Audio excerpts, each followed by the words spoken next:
Mas aí, quando você vai questionar com eles o que é justo e o que não é justo, puxa, porque se Deus não me deu a oportunidade, né, não me escolheu, não me predispôs para a obediência, eles dizem, não, é que você está avaliando o padrão de justiça pelo prisma do homem.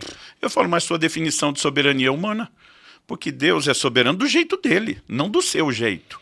Então, assim, é um assunto... Não, e como assim Deus amou ao mundo de tal maneira que... Porque Deus você não pode pegar um atributo de Deus em detrimento de outro. Se em nome da soberania ele tem que ser injusto, quando a Bíblia diz que ele é justo, e aliás, a Bíblia usa figuras de justiça humana para nos fazer interpretar a justiça de Deus. E Deus quer que todos se salvem. Exatamente. Como assim? Ele quer, mas ele não é poderoso para garantir? Mas aí, por exemplo, eu vi um artigo do Spurgeon, que a gente respeita, sim, aprende, é abençoado, não vamos desfazer o homem, mas tentando explicar que todos não é todos.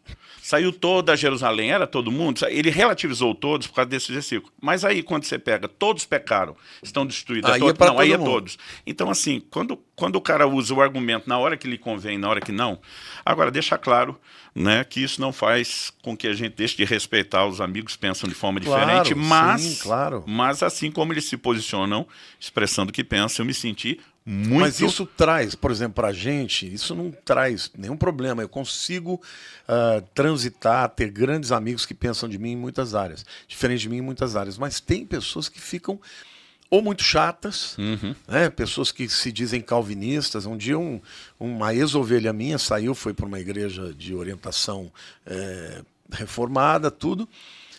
E o cara entrou numa live, num vídeo que eu fiz, falando de grego. Eu falei, meu amigo, desculpe, você não sabe nem o alfabeto grego. Se eu escrever aqui as letras, você não sabe ler. Então, não entra nessa. Vai estudar primeiro, porque vira uma soberba. E uma coisa é eu sentar com você e dizer, Lamartine, vamos discutir aqui para crescer.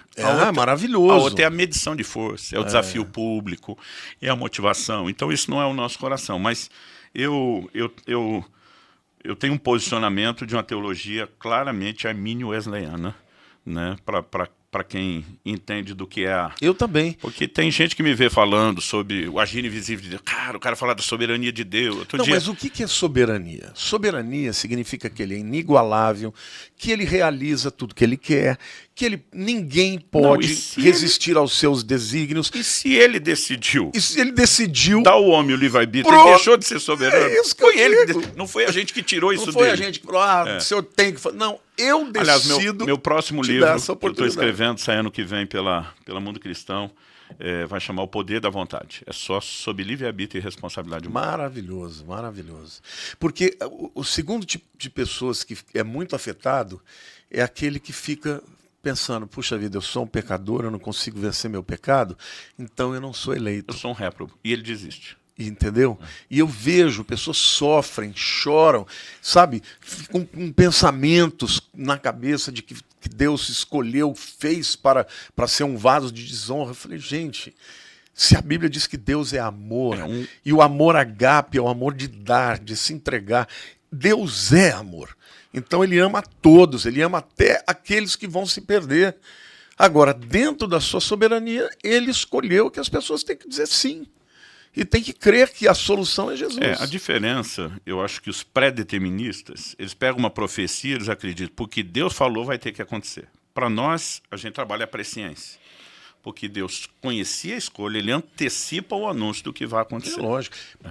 1 Pedro 1:2, eleito segundo a presciência de Deus. Romanos 8:29, aos que dantes conheceu, presciência também predestinou. Mas isso rende uns outros 18 podcasts. Mas é um tema que hoje já virou popular. Sim. Porque que a gente precisa discutir mais. Que tem temas, Luciano, que são muito áridos, né? Falando em nome da escola dos arminianos de uma forma geral, durante tanto tempo eles tiveram isso como uma coisa tão certa, tão clara, que pararam de falar e ensinar. Né? E hoje todo o ataque que essa crença vem recebendo sem uma resposta e um ensino, para mim é preocupante. Então a gente precisa se posicionar e falar, desde que com o coração correto.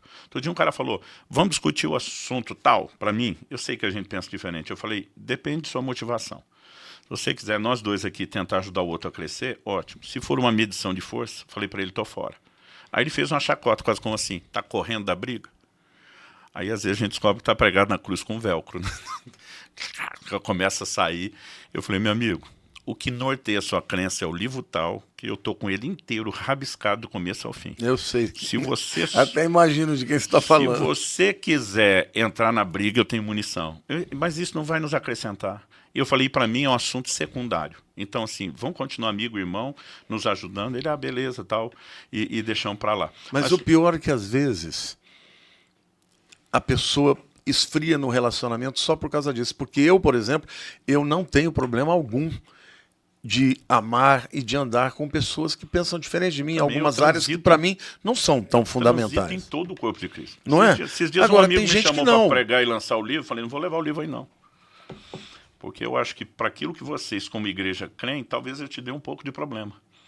Ele falou, sério? Eu falei, sério, lê o livro, você, sua equipe pastoral, depois vocês decidem. Porque, assim, a nossa intenção não é criar problema, né? Mas, obviamente, eu falei, enquanto você tem um zelo aí pelo rebanho que Deus lhe confiou, essas pessoas têm acesso a qualquer outro tipo de material. Se uma hora você achar que vale a pena indicar, tá aí. Mas eu falei, eu não vou empurrar também e despejar, mesmo acreditando nisso, eu preciso respeitar. Então, eu acho que a gente pode ter todo um cuidado, uma ética. É inevitável quando você vá para a literatura que o livro chegue em lugares que você nem imagina e que crie situações, mas pelo menos a gente tenta ter uma ética. Então, quando prego numa igreja que sei que pensa diferente, não vou tocar no assunto. Assim como eu recebo gente, né, que já sabe, tipo assim, ó, isso aqui é terreno pantanoso. Aqui então não esse texto que diz que a graça de Deus conduz ao arrependimento, essa palavra conduz, né, ago, é literalmente pegar na mão e falar vamos. E conduzir. Mas isso não significa que Arrastar. eu te levo à força. Isso. Vem comigo, né? Exatamente. Vem comigo e eu sei para onde eu vou. Para mim, essa é a grande diferença.